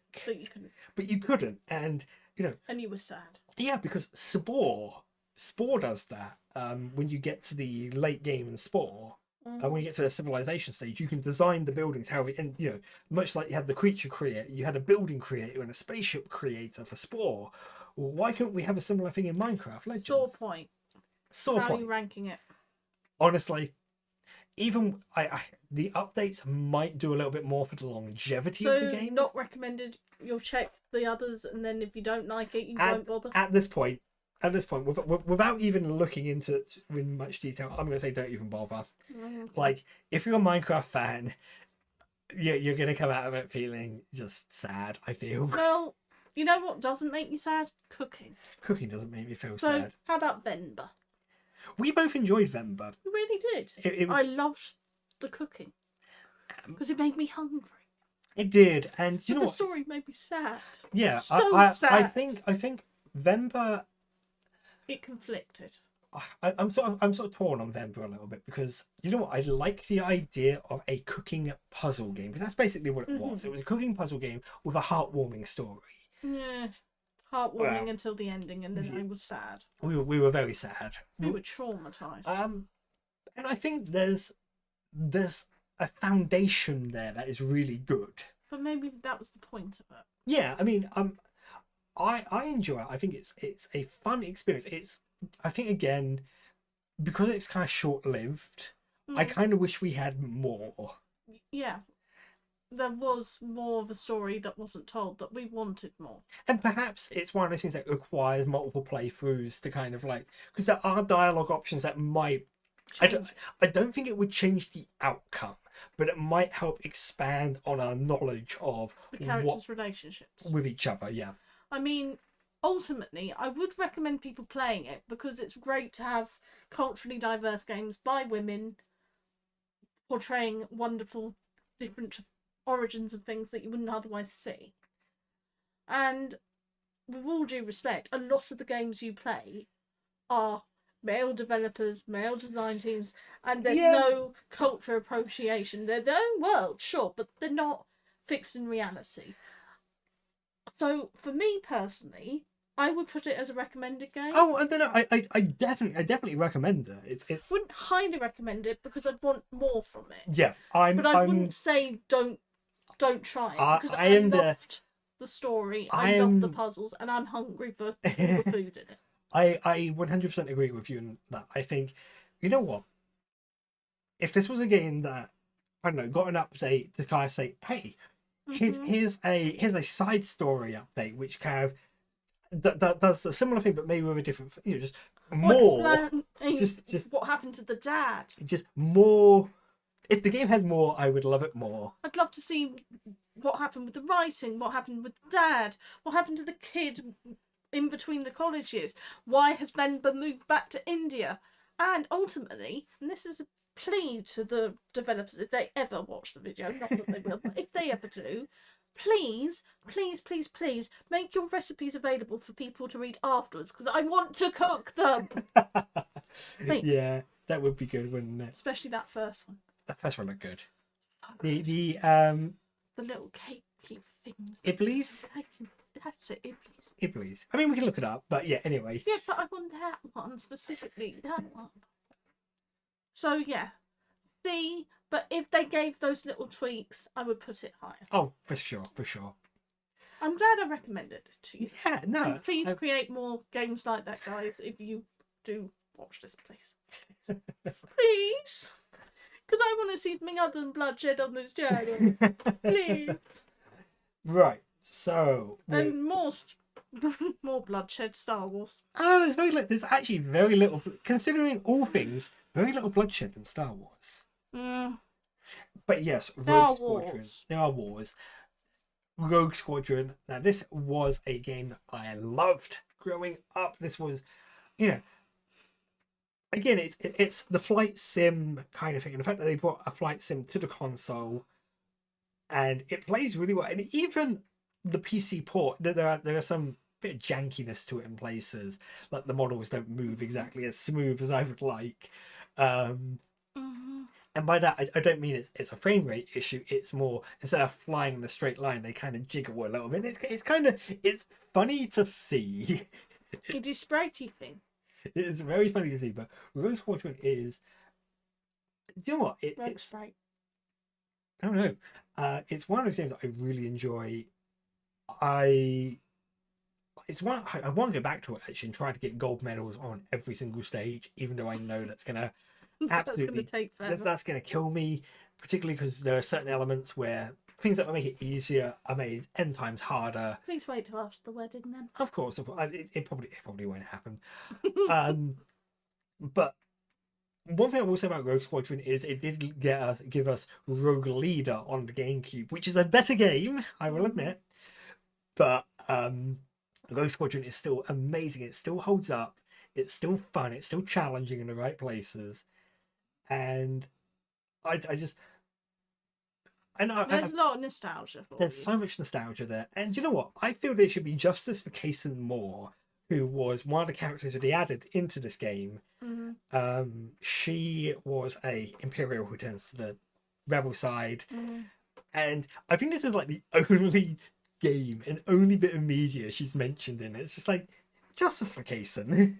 But are you giving her enough justice that she's there with the X-Wing Alliance game? You see, X-Wing Alliance is just... It's your favourite. It is my favourite. It is my favourite. Rogue Squadron, on the other hand, comes up as a must play. You can get it on GOG. There are some issues The game. with the sort of with the PC port in terms of like being able to play it. It was really challenging for me to play it Windows, so I can at least control when I was doing the recording. It was so challenging. So if you're gonna play it, don't record it. Yeah, don't record it. Just play it and enjoy it. It's a good time otherwise. What's the next one on our list, Sam? Metroid Fusion, Ah. which is it's a bit of a I weird. know you like Metroid, but I do like Metroid. It is a series that I like. Weirdly, I think Metroid is one of those series that I do enjoy, but in terms of it being part of that Metroidvania genre, I don't think it does it the best. There are other games that I think do that style better, but it's good. Samus herself is an amazing character, even if they try to ruin her in Other M by ruining her. Metroid Fusion is not the best Metroid game, far from it. But you recommend it. It's railroady. It's very on rails throughout the entire thing, and to a certain extent that could be a good thing. As you know at least where you're going, you're not stuck there for ages trying to figure out where you need to go next. So But do you recommend it? I do recommend it. It's a good game. It's a very solid Metroid game. It's by far not the worst. There are at least 2 other Metroid games that would be way below this. But is it highly recommended or recommended? That's the difficult thing. I think it's not the best 2D Metroid. We have Super Metroid and Metroid Dread to a certain extent, probably better games. Will you review them on this channel in due course? Maybe Super Metroid, not Metroid Dread. Okay. I don't see myself getting around to Metroid Dread. Yet. Not yet. Okay. But another game that you're now playing the sequel of, Fuga 1. Fuga Melody. Oh, you know what? I picked up this game because of the promise of it potentially being Protect the fur baby! being like soul destroying, because you've got a bunch of like furry children locked up in, well, not necessarily locked up in a tank, but they're in this tank. They're waging war against other fur children, other furries, and committing war crimes basically. I will stress, we aren't furries. No, we're not furries. And But they they are dogs. The game took me by surprise.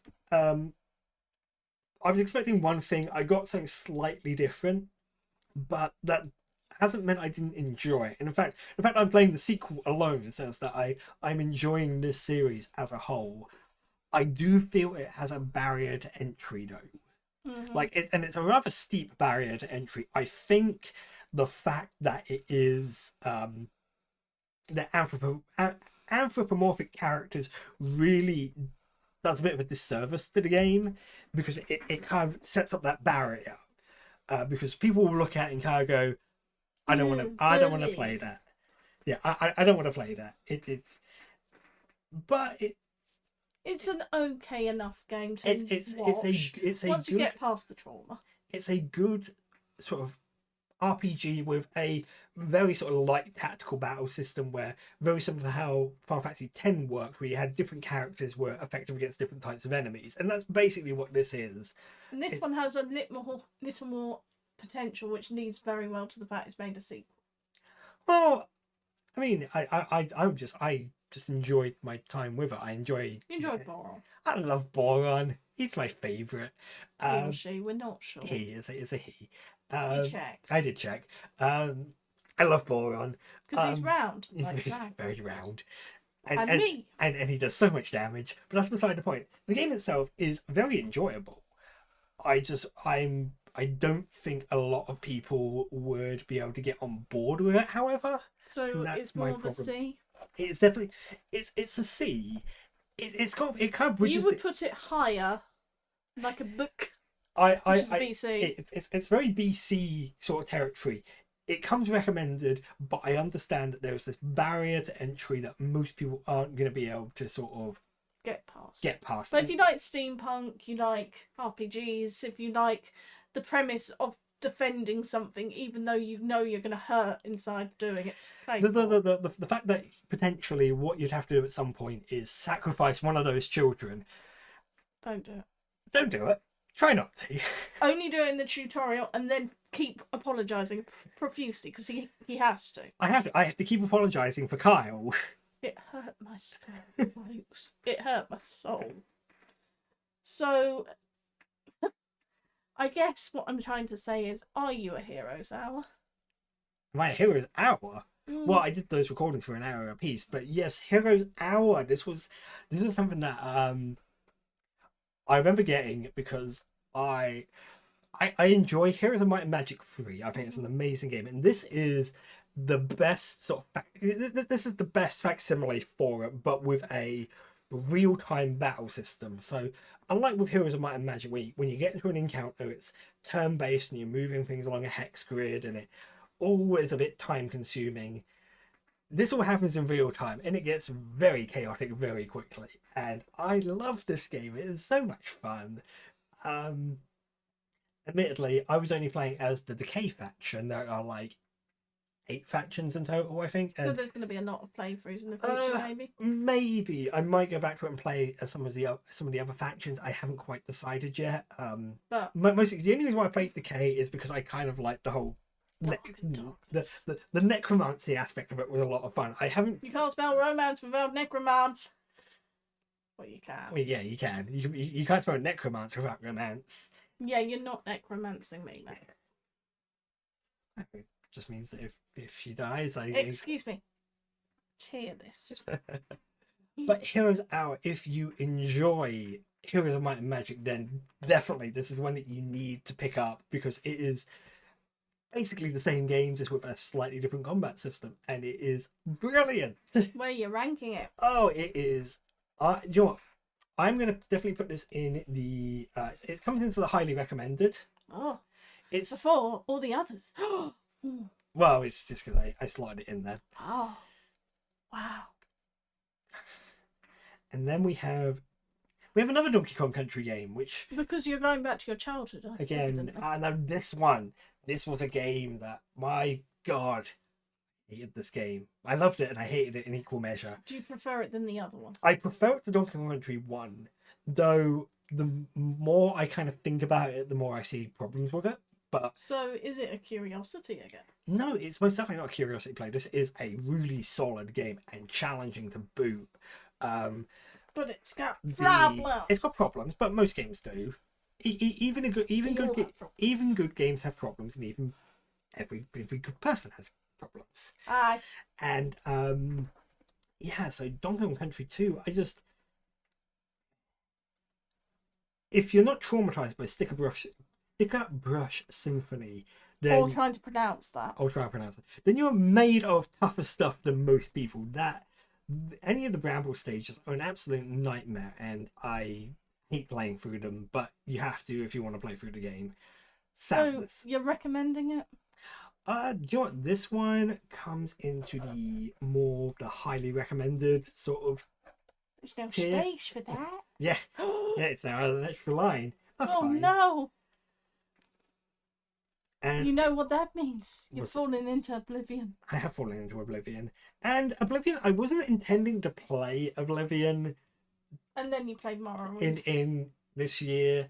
But it just kind of happened because I played through Morrowind. I really enjoyed Morrowind. And you wanted to give Cassie more things to complain about. And I wanted to give her more things to punch.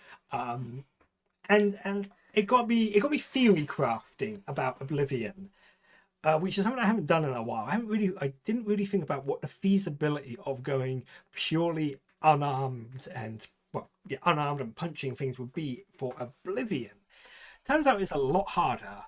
But then again, Oblivion has some weird quirks to it, mostly in its scaling and balance, because as you level up, the world kind of levels up around you. Which a lot of games kind of do these days, but the problem is with Oblivion, it happens in jumps. Okay. To the point where you reach level 20. You reach Oblivion! You reach level 20, and bandits will have the highest tier armor they can have, which is glass armor. Sure. which sells for several thousand gold. So you have to kind of look at that bandit and be like, why are you a bandit? You could just sell that and have money. You could sell that and buy yourself a pretty nice house in like Braville or somewhere.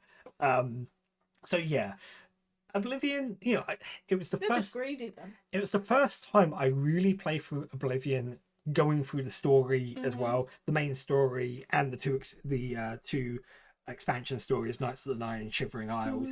And I had a good time with it. It's a fun game, but I played it in a really weird way because I did it where I wasn't really leveling up after a while. I reached a certain level, and then I knew if I went up one level more, that's when the world would level up around me. And you were like, nah. And I'm like, no, because I can one-hit kill things with a sneak attack punch at this point. And if I'd leveled up a little bit more, I wouldn't have been able to. And yeah. So where are we ranking it? You know what? Must play, highly recommended. No, you know, it's not a favourite. It's not a favourite. I do love going back. There's some parts of Oblivion I love. I love the Dark Brotherhood stuff. I love the Thieves Guild quests. The Mages Guild one, I really can't stand the Mages Guild stuff, only because the amount of times I've gone through it. But where are you putting it? Oblivion actually just is just a recommended game for me because it's a good game. So all in all, they're all good games, apart from Minecraft Legends, which she doesn't care about. I don't care about Minecraft Legends. Or Minecraft Legends. I mean, so there's been an update that's added the Witch as a unit, and I think the Endermen appear in it as well, which says to me that they've probably got like more stuff coming. There's like a whole load of stuff to it, but I don't know. The game is just fundamentally flawed. It's just not for him. It's just not for me. But this is this is my tier list. Yeah, for, it's definitely your tier list for 2022 and 2023 of the completed of the completed games. And this obviously doesn't include all of the various indie games I played, like the It doesn't include Spooktober. It doesn't include the Spoop games. It doesn't include the single episode indie games that I got of itch.io or the games that we're still trying to play. All the games we're still trying to play through, like Murder, She Wrote and Darkside Detective, Lake, A Short Hike. Oh, there's a lot we need to do. And a lot more still to come. A lot more still to come. But there will be there'll be an image of this up on my community sort of thing on YouTube. And I'll put up a picture of this on Mastodon as well. But I think with that all said, I think we're going to leave it there for now because we have been going for just shy of 2 hours. I expected it to be kind of that long. I mean, with all due respect, it's now 2024, so. Yes, it is now 2024.